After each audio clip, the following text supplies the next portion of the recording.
menyelamatkan kami, menyediakan tempat di sorga yang mulia. Dan hari-hari kami di bumi ini, Engkau terus menyertai kami, Engkau terus memeliharakan kami, dan Engkau juga terus memakai kami untuk menjadi alat di tengah dunia yang jahat ini. Tuhan, hari ini kami bersyukur boleh beribadah kepada Tuhan.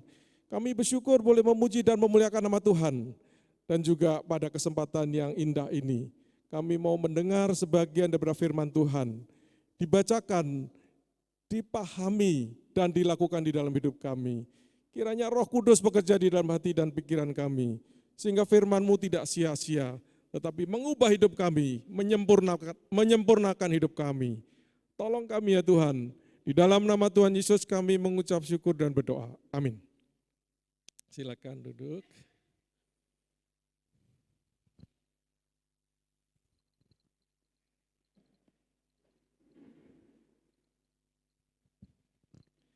Puji Tuhan, hari ini saya boleh beribadah bersama dengan Bapak Ibu Saudara-saudara sekalian dan diberi kesempatan, kehormatan oleh Gembala untuk melayani firman Tuhan. Jadi tema kita hari ini adalah gaya hidup di dalam Kristus, ya, gaya hidup di dalam Kristus. Jadi saudara sekalian, sebagai orang percaya, maka ketika kita bertobat, kita mengalami apa yang disebut sebagai lahir baru, ya. Ini di slide 2, lahir baru. Dan jadi menjadi Kristen itu bukan sekedar minggu datang ke gereja, ya. Memuji, belajar, bergaul dengan sesama dan pulang. Ya, minggu datang lagi. Jadi bukan sekedar itu, tetapi kita ini mengalami suatu perubahan yang total dari ketika kita belum percaya menjadi percaya. Ya, paling tidak ada 3 hal yang terjadi di dalam kehidupan kita. Ya. Pertama adalah kita ini berubah secara total di dalam posisi atau status legal kita. Berubah dari seseorang yang bersalah karena berdosa, akan mengalami hukuman, menjadi orang yang diampuni, tidak bersalah, dibebaskan dari segala kesalahan masa lalu, masa sekarang, dan masa depan. Ya, itu di Roma 3:23 ayat 24 mengatakan, karena semua orang telah berbuat dosa dan telah kehilangan kemuliaan Allah. Dan karena kasih karunia telah dibenarkan, ya, dibenarkan dengan cuma-cuma karena penebusan dalam Kristus Yesus. Satu, posisi legal. Kedua, kita mengalami perubahan di dalam hubungan. Ya. Kalau dulu kita berdosa, maka kita adalah musuh, ya, karena kita berdosa terhadap Allah. Tetapi ketika kita kemudian bertobat lahir baru, maka kita memiliki hubungan yang diubah dari musuh menjadi anak. Ya. Dikatakan di Yohanes 1 ayat 12, tetapi semua orang yang menerimanya diberinya kuasa supaya menjadi anak-anak Allah, yaitu mereka yang percaya dalam namanya. Ya. Tapi bukan itu saja Bapak Ibu Saudara sekalian, kita juga mengalami perubahan di dalam hidup kita, ya, di dalam diri kita. Dikatakan begini, Roma 6 ayat 6, karena kita tahu bahwa manusia lama kita telah turut disalibkan, ya, supaya tubuh dosa kita ini hilang kuasanya, agar jangan kita menghambakan diri lagi kepada dosa. Jadi saudara, kalau dulu sebelum kita percaya, maka kita ini tidak ada daya terhadap dosa. Ya. Kita pasti berdosa saja begitu. Ya. Tetapi ketika Tuhan hadir di dalam hidup kita, maka kuasa dosa itu dilepaskan dari tubuh kita. Sehingga kita punya kemampuan untuk menolak dosa.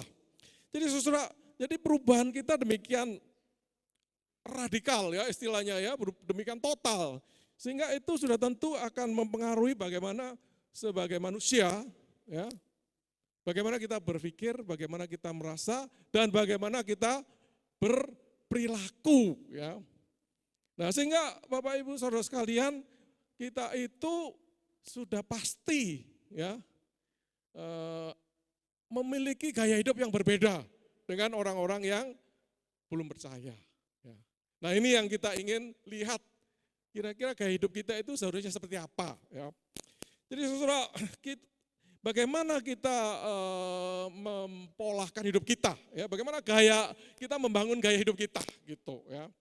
Nah jadi saudara, kita bisa mencontoh orang-orang percaya tentu, ya. Kita bisa mencolok gembala, ya, senior, pendeta A, pendeta B, para rasul. Ya, tetapi saudara, satu model yang terbaik tentu adalah Yesus manusia, ya. Yesus yang telah menjadi manusia, ya. Yesus itu pernah datang, ya, hidup kira-kira sepertiga abad, 33 tahun lebih, sekitar 33 tahun, dan melayani dalam waktu sekitar 3 tahun. Dan di situ kemudian dia dilihat oleh manusia, bagaimana dia berperilaku, ya, bagaimana dia merasa, bagaimana dia berpikir, dan itu ditulis di dalam firman Tuhan. Sehingga Bapak Ibu kita bisa menjadikan Yesus model hidup kita. Ya. Nah dikatakan begini ya, Roma 8:29, sebab semua orang yang dipilihnya dari semula, berarti kita yang mau menerima dia ini, mereka juga ditentukannya dari semula untuk menjadi serupa dengan gambaran anaknya. Ya. Supaya anaknya itu menjadi yang sulung di antara saudara. Ya, berarti memang Yesus datang antara lain untuk menjadi pola hidup kita, contoh hidup kita. Ya. Jadi saudara, dalam kehidupan Yesus ini kita bisa melihat bagaimana dia menjalani kehidupan sehari-harinya. Ya. Tapi juga kita bisa melihat bagaimana prioritas hidupnya itu, ya, yang seyogianya menjadi milik kita. Karena apa? Karena dia adalah sulung kita, ya. Dia itu adalah contoh bagi kita, ya. Jadi sulung itu kan berarti anak tertua, ya. Dan kita kan mencontoh yang lebih tua, ya, yang sudah lebih senior, itu ya. Nah, mari kita membaca Markus 1 ayat 35-39, ya, ayat 35-39. Saya bacakan aja Markus 1 ayat 35-39. Ya, judulnya Yesus mengajar di kota-kota lain. Ya. 35. Pagi-pagi benar, waktu hari masih gelap, ia bangun dan pergi keluar. Ia pergi ke tempat yang sunyi dan berdoa di sana. Ya, lagi berdoa ini ya. Kemudian, tetapi Simon dan kawan-kawan menyusul dia. Waktu menemukan dia, mereka berkata, semua orang mencari engkau. Jawabnya, marilah kita pergi ke tempat lain, ke kota-kota yang berdekatan, supaya di sana juga aku memberitakan Injil. Karena untuk itu aku telah datang. Ya, ayat 39, lalu pergilah ia ke seluruh Galilea dan memberitakan Injil dalam rumah-rumah ibadat mereka dan mengusir setan-setan. Demikian firman Tuhan yang berbahagia kalau kita membaca, merenungkan, dan menjadi pelaku firman. Jadi saudara, kita membaca satu bagian ya, dari awal kitab Markus ya. Dan kitab Markus ini adalah yang paling pendek dari Injil ya. Injil kan ada Matius, Markus, Lukas, Yohanes ya. Ini adalah yang paling pendek dan paling cepat di dalam menceritakan apa yang terjadi dengan kehidupan Kristus ya. Jadi dia bergerak cepat dan sering menggunakan kata segera gitu ya. Yaitu kayak sat-sat gitu ya. Tapi tidak ada hubungan saudara ya. Jadi dan Injil Markus ini langsung masuk ke tahun kedua kehidupan Yesus ya. Tahun pertama itu tidak terlalu jelas apa yang terjadi ya. Tapi tahun kedua sudah terjelas karena orang melihat apa yang Yesus lakukan ya. Jadi tahun kedua adalah tahun Yesus menjadi orang yang figur yang populer ya, yang dikenal ya. Jadi dia melewati tahun pertama yang tidak jelas itu dan langsung masuk tahun kedua ya. Di mana Markus sangat terkagum-kagum dengan apa yang Yesus lakukan. Ya, itu tercermin dari bagaimana dia menulis ya. Dan di dalam ayat 21 sebenarnya nanti Bapak Ibu baca di rumah itu untuk melihat bagaimana Yesus hidup, itu dari ayat 21 sampai 39 itu menggambarkan satu hari kehidupan Yesus ya. Jadi itu menggambarkan satu hari kehidupan Yesus. Jadi di awal di 21 Yesus masuk ke kota Kapernaum pada hari Sabat, ya. Kemudian dia mengajar di sinagoga, ya. Kemudian dia mengusir setan yang merasuk seseorang, ya. Ya, kemudian dia keluar.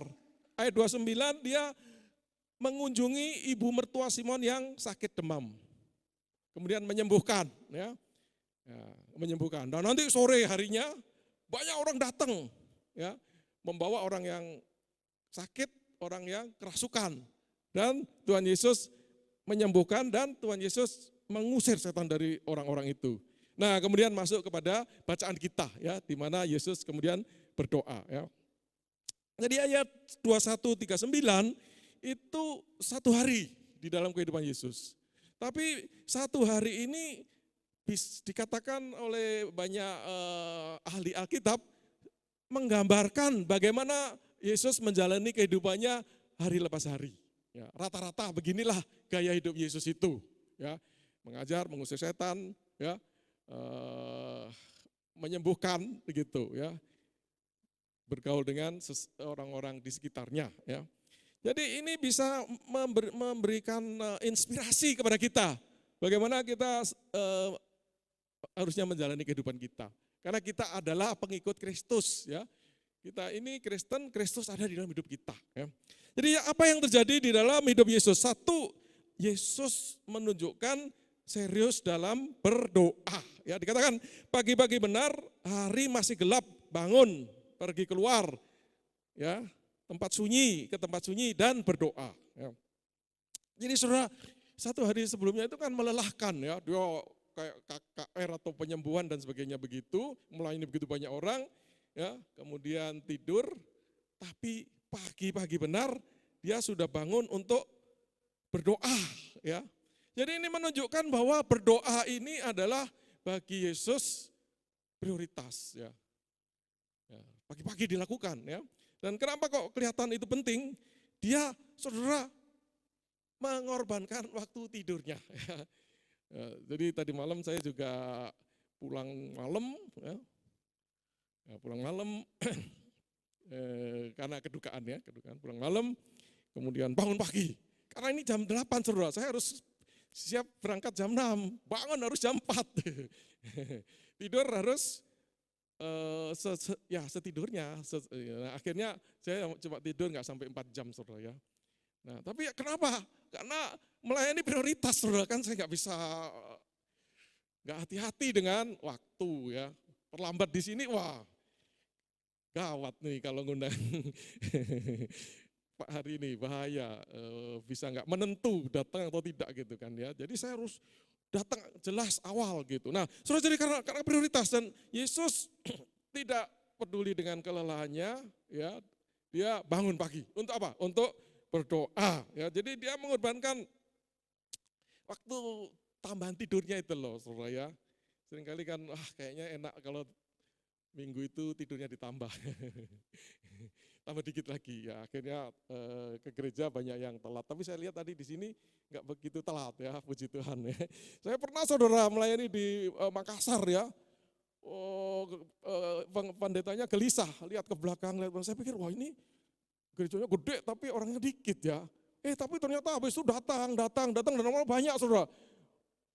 Jadi mereka datang tapi sangat terlambat, ya. Nah, ini, saudara, ya, ini sepertinya gereja tidak prioritas, ya. Yang penting sudah ke gereja, terus habis itu bebas pulang, menikmati hidup di luar sana, ya. Tapi saudara, Yesus pagi-pagi tidak peduli, mungkin masih capek, ya, yang lain masih tidur, dia berdoa, menunjukkan bahwa berdoa ini penting, ya. Dan dia mencari tempat yang sepi, saudara, ya. Seringkali kita kalau berdoa, ya, bangun tidur terus di tempat tidur, ya. Mungkin sambil tidur-tiduran, sambil setengah masih tidur, berdoa gitu, ya. Tapi Tuhan Yesus jalan jauh, mencari tempat yang sunyi untuk berdoa supaya dia bisa konsentrasi, tidak terganggu oleh para murid, ya. Dan saudara, dia berdoa itu pasti lama, saudara. Nggak mungkin dia datang berdoa, amin, pulang lagi. Tidak, saudara, sampai dicari, ya. Nah, jadi saudara, memang berdoa bukan harus lama, ya. Tetapi yang penting memang berdoa itu dari hati, ya kan. Tetapi saudara kalau sudah dari hati hanya pendek, itu lebih berarti kalau lama dari hati saudara ya. Karena pasti lebih banyak yang kita doakan ya. Jadi saudara memang yang penting dari hati. Tetapi saudara keseriusan berdoa juga ditunjukkan dengan lamanya kita berdoa ya. Jadi saudara, mengapa doa adalah prioritas bagi orang percaya seperti kita ya. Sehingga harus menjadi gaya hidup kita berdoa ya. Jadi saudara, karena berdoa adalah hubungan kita, adalah sarana kita berkomunikasi dengan Allah kita. Ya, kita menyampaikan hati kita kepada Tuhan. Dan sebagai orang percaya kita mendengar suara Tuhan terutama melalui firman-Nya. Jadi saudara, kita harus punya gaya hidup di mana berdoa dan membaca firman itu bagian yang sangat utama di dalam hidup kita yang dilakukan dari pagi gitu ya, dimulai dari pagi sampai sepanjang hari. Jadi saudara, ini adalah dasar ya. Dasar itu basic. Ya. Basic itu saudara makan. Itu basic. Coba saudara nggak makan ya. Ya, mungkin puasa bisa sehari 2 hari ya. Tetapi coba nggak makan seminggu. Wah, saudara sudah selesai ya. 1 hari aja mungkin sudah lemes ya. Jadi saudara, doa ini adalah kekuatan kita gitu ya. Ini mendasar. Jadi kalau saudara tidak berdoa, saudara tidak punya kekuatan rohani, ya. Mungkin fisik masih kuat, ya, tetapi tidak punya kekuatan rohani. Ya, gitu saudara ya. Jadi demikian penting saudara, berdoa ini banyak disebut di dalam Alkitab dan diperintahkan. Dan salah satu yang kita kenal, Paulus memerintahkan tetaplah berdoa. Ya, itu dekat dengan bersukacitalah senantiasa. Itu juga penting. Mengucap syukurlah dalam segala hal. Sebab itulah yang dikehendaki Allah gitu saudara ya. Jadi saudara kita itu mengalami kekuatan itu ya tergantung bagaimana kita berdoa. Ya. Dan karena itu saudara, kalau kita itu cerdas ya, maka kita itu mengawali hari kita dengan doa ya. Tidak langsung beraktivitas, nanti malam ngantuk baru berdoa, itu sudah manfaatnya sudah sangat kurang ya. Tetapi mulailah dari pagi berdoa ya. Terlebih kalau saudara pelayanan ya, seperti ibu tadi ya, pemain musik. Saudara kalau tidak ada doa ya, saudara melayani dengan kedagingan, ya kan? Maka tidak ada kuasa di dalam apa yang saudara lakukan ya. Jadi akan sia-sia ya. Ya sepertinya sudah beraktivitas, tetapi tidak ada kuasa rohani di dalamnya. Ya. Jadi saudara, kalau Tuhan Yesus seperti itu ya saudara ya, berdoa serius di dalam doa, ya bagaimana dengan kita? Ya, jadi kita penting untuk meniru Yesus berdoa.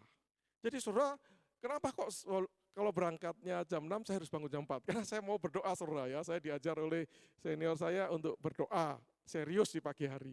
Jadi saya bangun jam 4 berdoa saudara ya, yang lain masih tidur ya. Ya emang yang lain masih tidur saudara ya, tapi saya melatih diri untuk berdoa pagi sekali saudara. Jadi saudara, ini adalah sesuatu yang mendasar sehingga ya saya rasa kalau kita ingin hidup berkemenangan di dalam Tuhan, tidak bisa tidak kita harus berdoa saudara yang serius gitu ya. Ya jadi bagaimana dengan saudara dan saya? Apakah berdoa adalah prioritas ya? Apakah Anda mau berkorban kadang-kadang ya kurang tidur untuk berdoa? Ya, saya sebenarnya biasanya nggak harus menderita seperti hari ini saudara ya. Saya biasanya juga tidurnya cukup saudara ya, jam 10, jam 11, bangun jam 6 itu kan cukup ya, terus berdoa 2 jam ya, 1 jam. Tapi kalau terpaksa seperti sekarang, ya saya harus mengurangi tidur, itu saudara maksudnya ya, untuk menunjukkan bahwa doa itu prioritas ya. Jadi saudara, apakah doa itu prioritas? Sehingga kita tunjukkan bahwa kadang-kadang kita harus berkorban dengan waktu tidur kita ya. Kedua, saudara, di dalam bacaan kita melihat bahwa Yesus itu hidup dengan tujuan ya. Jadi saudara, Yesus kemudian ke tempat sepi, ya, kemudian para murid datang. Ya. Semua orang mencari engkau, gitu saudara ya. Wow, ini kemarin itu kan rame ya, orang datang minta dilayani. Mereka datang lagi gitu. Wah, saudara kalau zaman sekarang begitu pasti wah ini prioritas ini ya, orang datang ya. Ya, tapi saudara, Tuhan Yesus punya prioritas yang jelas ya. Sehingga dia mengatakan, marilah kita pergi ke tempat lain, ke kota-kota yang berdekatan. Di sana aku memberitakan, karena untuk itu aku telah dipanggil, aku telah datang. Ya. Kemudian pergi. Ya. Jadi saudara meninggalkan keramaian yang menarik itu ya. Ya, kalau zaman sekarang kan seru saudara ya, pelayanan ramai yang datang. Tapi Tuhan Yesus tidak diatur oleh orang banyak itu ya. Dia pergi ke tempat lain ya, ke desa-desa, disebutnya kota-kota ya, tapi itu sebenarnya desa kota ya. Ya pokoknya kota-kota kecil ya, untuk memberitakan Injil di sana, karena itu adalah misinya ya. Gitu saudara ya. Jadi dia memang sekali-sekali menyembuhkan, sekali-sekali mengusir setan, tetapi di balik itu dia punya misi, yaitu memberitakan Injil, ya, membawa orang kepada kehidupan yang kekal. Ya. Jadi dia tidak mau diatur oleh orang mengikuti keinginan orang banyak itu. Ya. Dia punya misi yang jelas, yang dia ingin kerjakan, gitu saudara ya.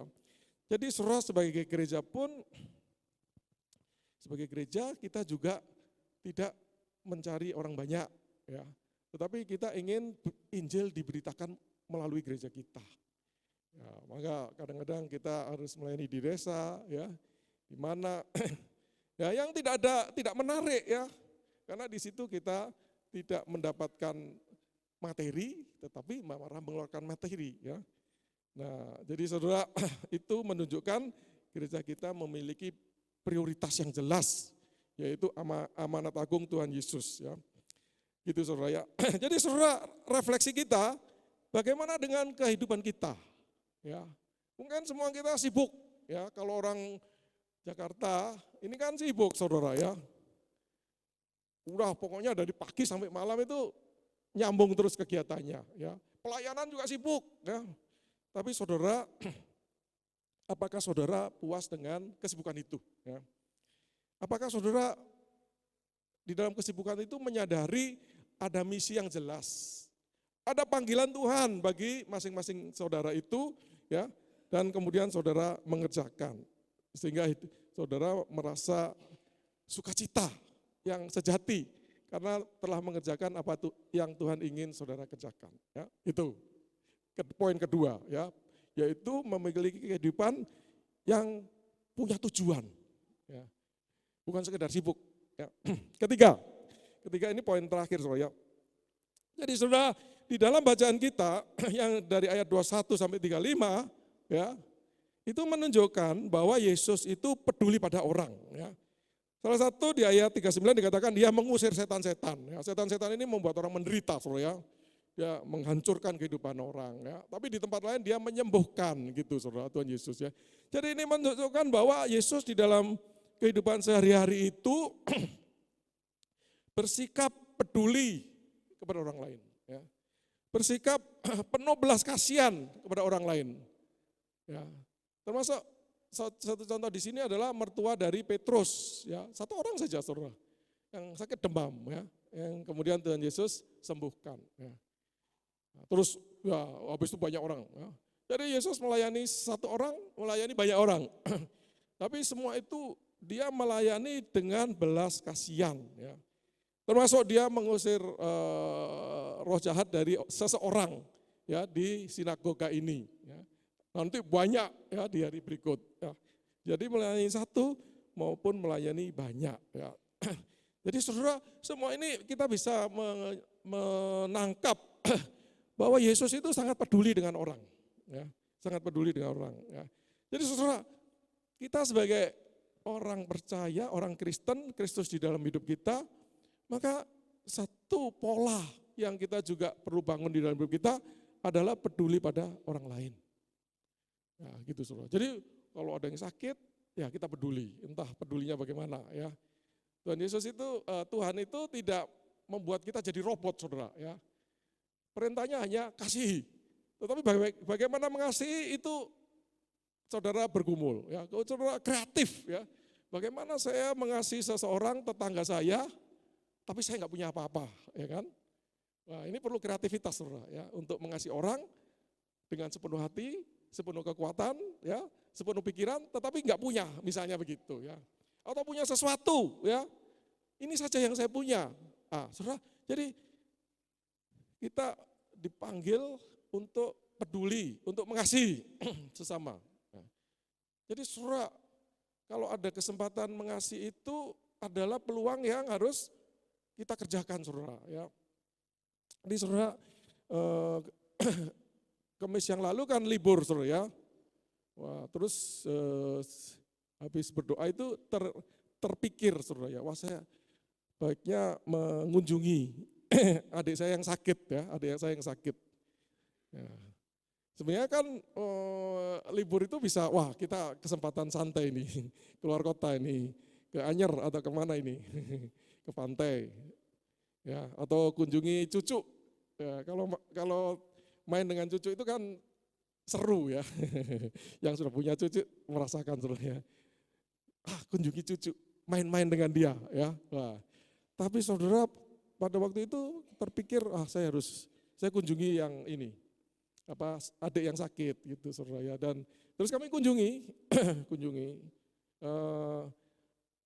dan saudara ternyata kemarin dipanggil Tuhan gitu, saudara. Jadi itu saudara, kalau saya tidak berespon terhadap gerakan itu, ya saya nggak ketemu adik saya sebelum meninggal, saudara, ya. Nah, kemudian kemarin seharian menemani keluarga yang ditinggalkan itu untuk mendapatkan tempat di Ukrida, ya. Sampai semua pulang, baru kita pulang, saudara, ya. Jadi saya pulang malam sekali dan akhirnya memang kurang tidur tadi, itu, saudara, ya. Tapi saudara, ini saya merenungkan firman Tuhan ini, ya. Kemudian dikasih kesempatan Tuhan praktek, saudara, ya. Untuk kunjungi saudara yang sakit, untuk menemani keluarga yang ditinggalkan, dan hari ini juga akan ada acara sehari sampai besok di kremasi, ya. Jadi saudara, mari kita sebagai anak-anak Tuhan menunjukkan sikap dan perilaku yang peduli terhadap sesama. Karena itu contoh dari Tuhan kita, ya.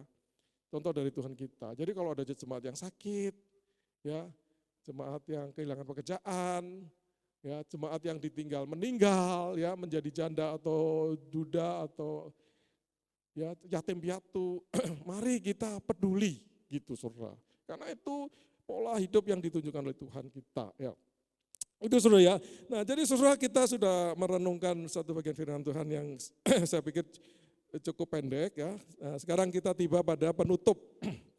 Ya, penutup. Jadi saudara, kita berpikir tentang gaya hidup di dalam Kristus, ya. Berarti satu pendekatan kita adalah menjadikan Yesus sebagai model. Jadi saudara, Paulus meminta orang banyak mengikuti teladan dia, tetapi dia mengikuti teladan Yesus, gitu, saudara. Kemudian kita mengenal banyak Paulus, ya, maksudnya orang-orang percaya yang sudah lebih senior di lingkungan kita, ya. Kita ikut dia, teladan dia. Kalau dia ikut teladan para rasul atau teladan Yesus. Jadi pada ujungnya kita ingin meneladani Yesus, saudara. Dan saudara, kalau kita membaca, ya, mencoba merangkum, maka gaya hidup Yesus itu adalah gaya hidup melayani, ya, melayani, ya. Dan Markus 10:45 memang mengatakan karena anak manusia datang bukan untuk dilayani, ya, melainkan untuk melayani dan untuk memberikan nyawanya menjadi tebusan banyak orang, gitu, saudara. Jadi saudara, dikatakan bahwa Yesus itu adalah model kita, Yesus itu adalah kita ini, dia itu yang sulung dari kita, ya. Jadi saudara, akan salah sekali kalau Yesusnya melayani, kita ongkang-ongkang. Ya. Ya, banyak orang atau pengajaran itu, ya Yesus sudah menyelesaikan tugasnya, jadi kita bisa menikmati kemenangan dia. Kita sekarang jadi bos gitu saudara ya. Wah itu salah saudara ya, karena dia ada yang sulung daripada kita. Ya, itu saudara ya. Jadi saudara mari kita melihat ya indikatornya, tanda-tandanya, apakah kita ini sudah mengikuti teladan Yesus ya. Itu tadi kita lihat bahwa apakah kita sudah memulai setiap hari dengan doa dan firman. Ya. Doa dengan firman yang serius ya. Ya. Baca firman, berdoa yang serius di tempat yang khusus ya, yang tidak gampang terganggu, tidak sambil lihat handphone, berdoa ya. Wah itu tidak serius saudara ya. Percuma doa seperti itu, tetapi yang serius ya itu. Kalau belum, mari kita perbaiki bagaimana kehidupan kita. Ya. Kedua, apakah kita terlibat di dalam misi Tuhan? Ya. Apakah kita menyadari panggilan Tuhan bagi hidup kita? Dan apakah kita terlibat di dalam misi Tuhan itu? Ya. Dengan apa yang kita lakukan, dengan dana kita, dengan doa kita, ya, kita terbeban dengan misi Tuhan di dunia. Ya. Jadi kita ini datang di dunia, kita hidup di dunia sementara saudara ya. Kita juga tahu, semua orang tahu ya. Tapi di dalam kesementaraan itu ada misi Tuhan. Ya. Apakah kita menyadari ya? Sehingga kita bersemangat di dalam hidup ini, membawa orang kepada Tuhan. Ya. Ketiga, apakah kita telah menunjukkan hidup yang peduli dengan sesama? Ya. Baik orang yang sakit fisik, sakit jiwa, stres, kurang semangat ya, orang yang terbeban, yang kehilangan pekerjaan, yang kerasukan ya. Jadi kalau ada orang kerasukan jangan ditinggal lari saudara ya. Ya. Kalau ada orang kerasukan saudara harus tengking di dalam nama Tuhan Yesus ya. Jadi apakah kita terbeban dengan orang-orang seperti itu? Apakah kita peduli? Apakah kita mau memberi waktu, memberikan dana untuk orang-orang yang membutuhkan itu? Ya, itu tanda-tandanya bahwa kita memiliki gaya hidup Kristus ya. Jadi saudara sebagai aplikasi ya, 1 menit lagi saudara ya. Saudara, mari kita melihat kehidupan kita sehari-hari ini seperti apa. Ya. Coba dicatat ya. Sehari-hari rata-rata saya ini apa yang saya lakukan, ya? Apa yang saya gunakan, ya? Berapa lama saya gunakan untuk berbagai kegiatan itu. Ya. Dan mari kita lihat apakah kita sudah menggunakan waktu itu dengan produktif. Ya. Seringkali saudara kalau kita tidak berpikir, maka waktu kita ini banyak yang sia-sia. Ya. Terlalu banyak untuk sosial media misalnya, ya. Terlalu banyak untuk nonton TV atau streaming ya. Terlalu banyak buka video-video pemilu ya. Wah, kalau nomor 1 buka nomor 1, kalau nomor 2 buka nomor 2, ya. Nomor 3 buka nomor 3. Wah, saudara, habis waktu ya. Ulang-ulang dengerin orang untuk menyenangkan dirinya. Itu tidak produktif ya. Saudara, mari kita mengevaluasi bagaimana kita telah hidup, ya. Bagaimana kita telah menggunakan waktu kita. Sebenarnya juga bagaimana menggunakan uang kita. Ya, untuk apa uang kita? Ya. Mari kita mengatur lagi hidup kita ini, saudara, supaya bisa memberi waktu lebih untuk apa? Untuk berdoa, untuk baca firman, ya.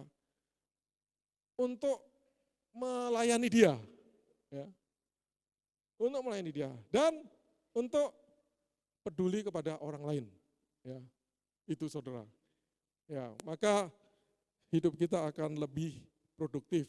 Karena apa? Karena kita mencoba meniru gaya hidup Tuhan kita Yesus Kristus yang adalah sulung kita. Amin. Mari kita berdoa. Tuhan, kami bersyukur untuk firman Tuhan. Kami satu kali akan bertemu dengan Tuhan. Dan Tuhan, kami harus menjelaskan kepada Tuhan bagaimana kami telah menjalani kehidupan di dunia ini. Bagaimana kami telah bertanggung jawab dengan talenta yang Tuhan percayakan kepada kami. Dengan umur panjang yang Tuhan anugerahkan kepada kami. Tuhan, kami bersyukur hari ini diingatkan untuk berhati-hati menggunakan waktu dan segala sumber daya yang Tuhan percayakan kepada kami. Supaya gaya hidup kami ini menyenangkan Tuhan, memuliakan Tuhan. Dan pada waktunya Tuhan akan mengatakan kepada kami, engkau hamba yang baik dan setia, masuklah di dalam kebahagiaanku. Terima kasih ya Tuhan, kami mengucap syukur untuk kesempatan yang masih Tuhan berikan kepada kami. Kami percaya Tuhan melalui firman-Mu memberi kepada kami kesempatan untuk terus bertumbuh dari sekarang sampai akhir hidup kami. Tolong kami ya Tuhan, di dalam nama Tuhan Yesus kami berdoa. Amin.